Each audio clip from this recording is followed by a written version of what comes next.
Good morning. For this 4th of July weekend, we're going to delve into Unit 2, A New People.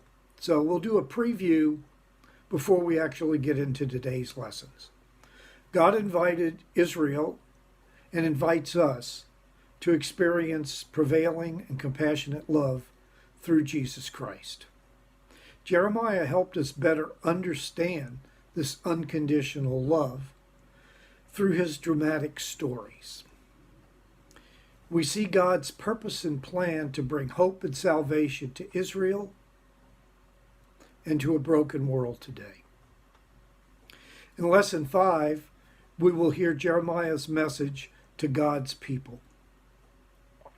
God cares for those who remain righteous. Lessons 6 and 7 will show us the need to stay connected to the community of faith and other believers. What we do when life circumstances test our faith, God wanted Daniel and his friends and wants us today to recognize and understand that in the face of life's problems, the presence of God makes a real difference. And it's not like we don't have any problems today.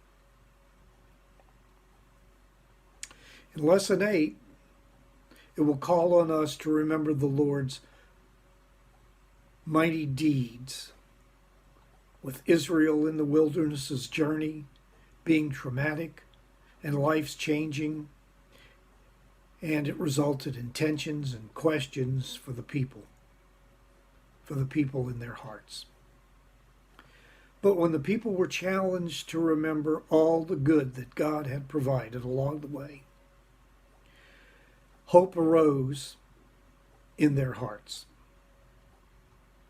Through the gift of memory, we can grasp these same hopes as a brighter day. We too are the people of God, and God promises to do new things for us, make us new people, and give us a new way of life. So with that in mind, we will get into our July 5th lesson, lesson number 5, Promised Restoration. The focal passage is Jeremiah 23, 1 through 8. The purpose statement is to understand how God restores God's people. The key verse, I myself will gather the few remaining sheep from the countries where I have driven them. I will bring them back to their pasture, and they will be fruitful and multiply. So with that, we'll go ahead and listen to Jeremiah 23, 1 through 8. Thank you. Chapter 23. Woe to the shepherds who are destroying and scattering the sheep of my pasture, declares the Lord. Therefore, this is what the Lord, the God of Israel, says to the shepherds who tend my people. Because you have scattered my flock and driven them away and have not bestowed care on them, I will bestow punishment on you for the evil you have done, declares the Lord. I myself will gather the remnant of my flock out of all the countries where I have driven them, and will bring them back to their pasture, where they will be fruitful and increase in number. I will place shepherds over them who will tend them, and they will no longer be afraid or terrified, nor will any be missing, declares the Lord. The days are coming, declares the Lord, when I will raise up to David a righteous branch, a king who will reign wisely and do what is just and right in the land. In his days, Judah will be saved, and Israel will live in safety. This is the name by which he will be called, the Lord our righteousness. So then the days are coming, declares the Lord, when people will no longer say, as surely as the Lord lives, who brought the Israelites up out of Egypt, but they will say, as surely as the Lord lives, who brought the descendants of Israel up out of the land of the north, and out of all the countries where he had banished them. Then they will live in their own land. People don't care how much you know until they know how much you care. We are to love people enough to seek to be the best we can before God. Care and empathy are such common human traits that we sometimes overlook them. What is clear, however, is that God calls us to care. God cares about us, and we are to care about others. Caring does not always express itself in doing big things. Little things, little acts of love, often speak volumes to hurting people. A telephone call, a thank you note, a quick text message, or a gentle pat on the shoulder is often just the lift people need. I suggest you do these in these trying times.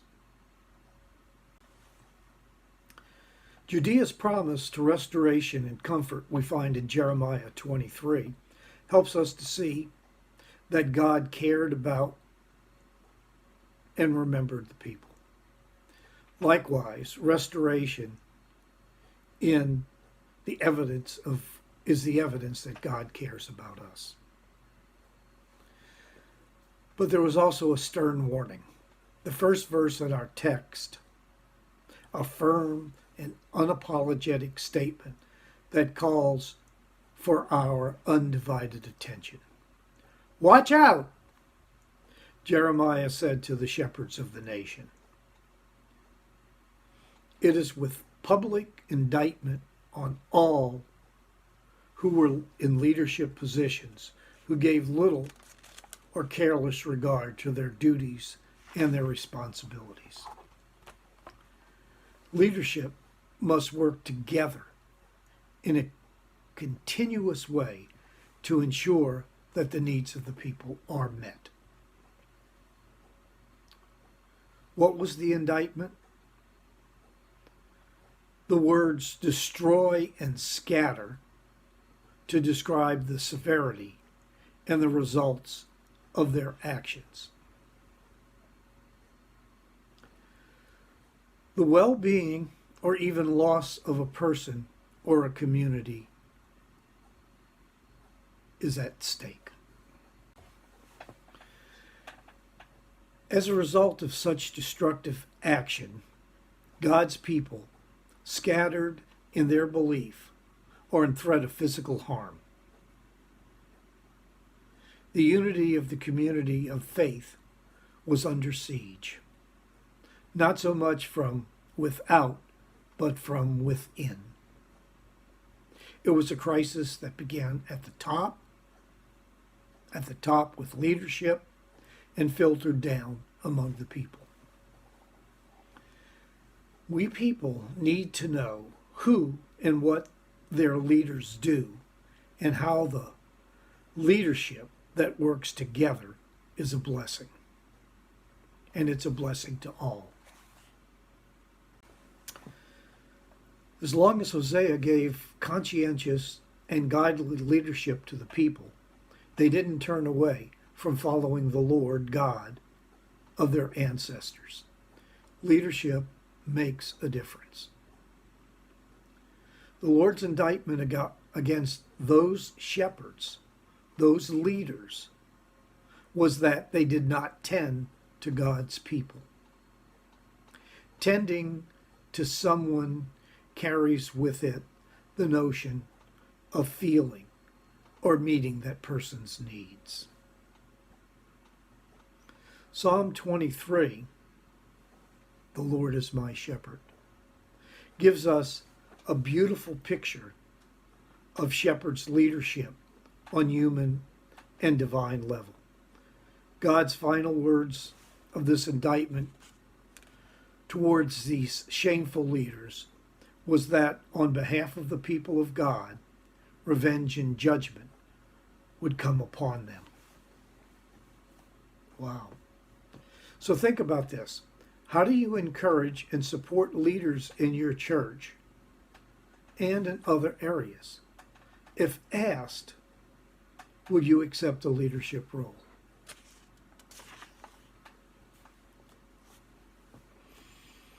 Hope for the future. God never leaves the righteous without hope.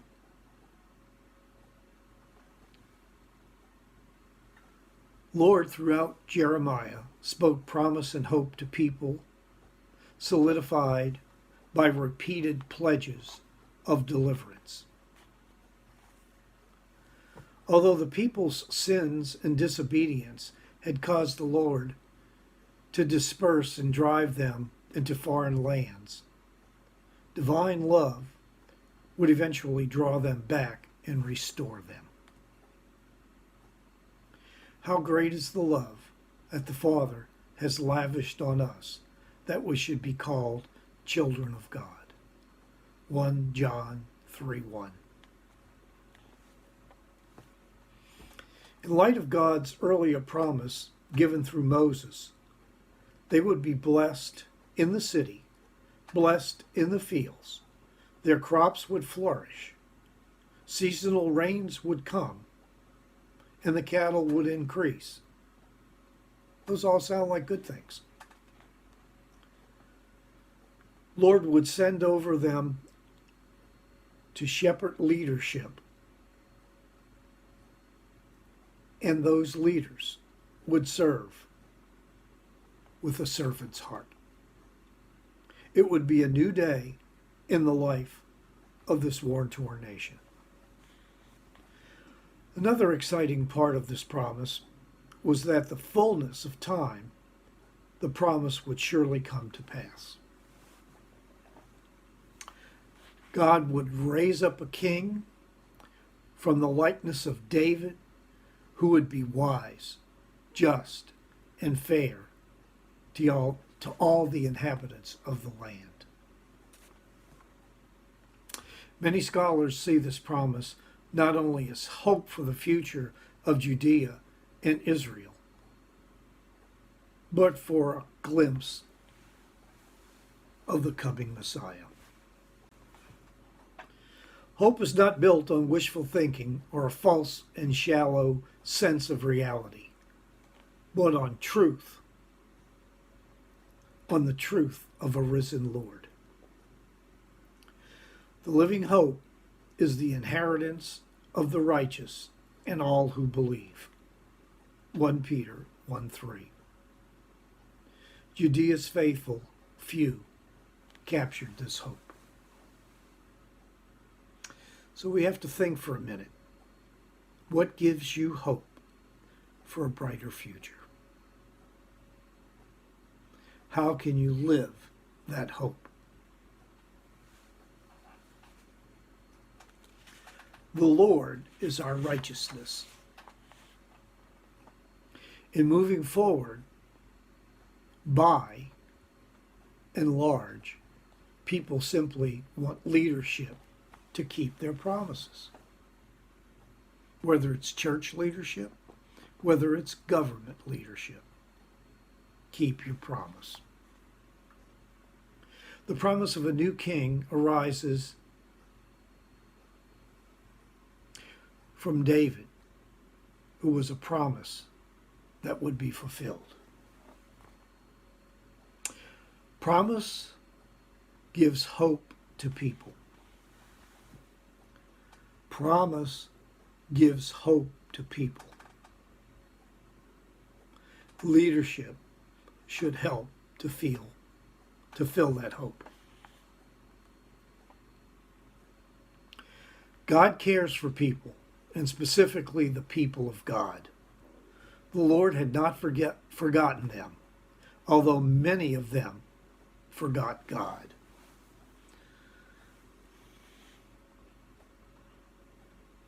Sometimes a promise is too good to believe, but for those who trust in God, promise inspires hope.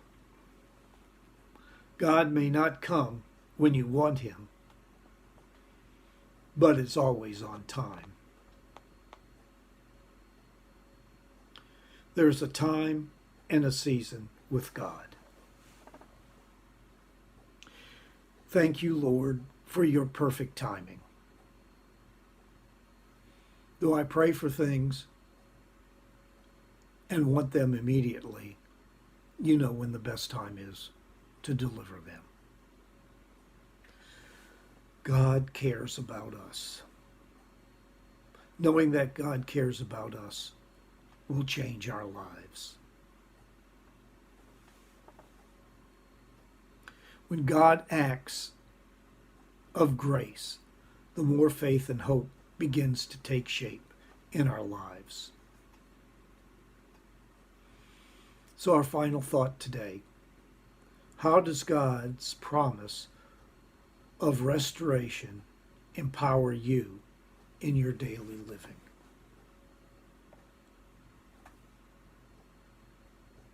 Let us pray. Lord, thank you for the promise and free gifts of restoration. We love you because you first loved us. In Jesus' name we pray. Amen.